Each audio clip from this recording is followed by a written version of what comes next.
The morning sun filtered weakly through the dusty window of the small apartment, brushing across the face of Emily Carter, a young single mother who had already been awake for hours. Her tiny kitchen smelled faintly of instant coffee and toast, the breakfast she managed to afford that week. Her daughter, Lily, 6 years old, sat at the small wooden table coloring in a crumpled sketchbook. The colors were bright and happy, though their lives lately were anything but. Emily's heart raced as she glanced at the clock, 8:12 a.m. She had less than an hour to make it to Hawthorne Industries, one of the biggest companies in the city. Today's interview could change everything: rent, school fees, and maybe even a better future for Lily. But as she looked at her daughter's soft curls and innocent eyes, Emily's heart ached with the question she asked herself every day: who will take care of her while I work? The babysitter she'd arranged canceled last night. No neighbors could help. No family nearby. No choice left. She would have to bring Lily with her. "Sweetheart," Emily whispered, brushing Lily's cheek. "We're going somewhere very important today. You have to be extra good, okay?" Lily smiled brightly. "Is it another job interview, Mommy?" Emily nodded with a tired smile. "Yes, baby.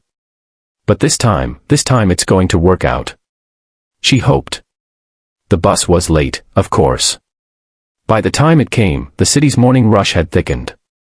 Emily held Lily's hand tightly as they stepped inside, squeezing through the crowd. There were no seats. She stood, clutching the metal pole, her resume folder tucked under her arm, her heart thumping in rhythm with the rumbling wheels. Lily leaned against her, drowsy and quiet.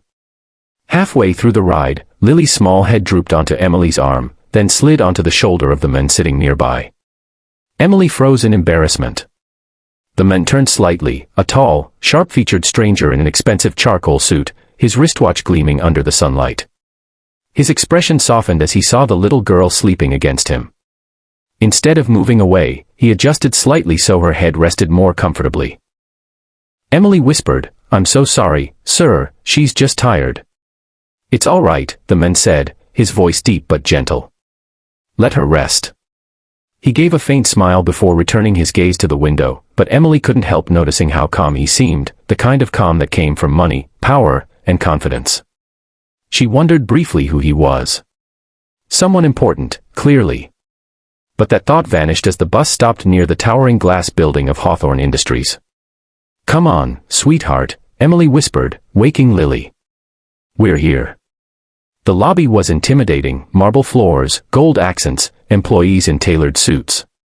Emily felt like she had walked into another world.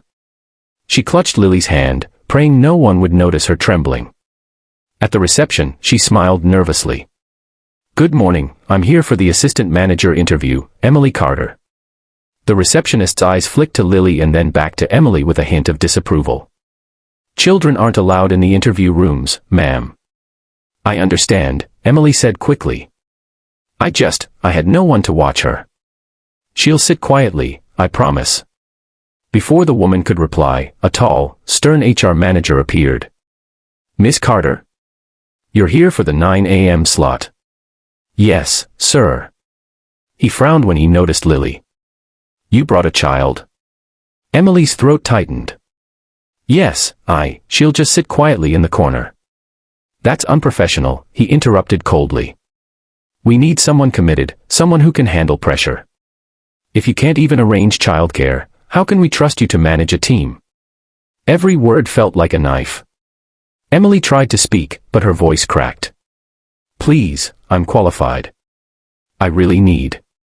"I'm sorry," he said, already walking away. "We'll be in touch." He didn't look back. The receptionist avoided her eyes. Lily's small voice whispered, "Mommy, are we going home?" Emily's chest tightened. She knelt beside her daughter, fighting back tears. "It's okay, baby. We'll figure something out." But as she gathered her papers, a deep voice echoed from behind them. "Is there a problem here?" Emily turned. Her heart nearly stopped.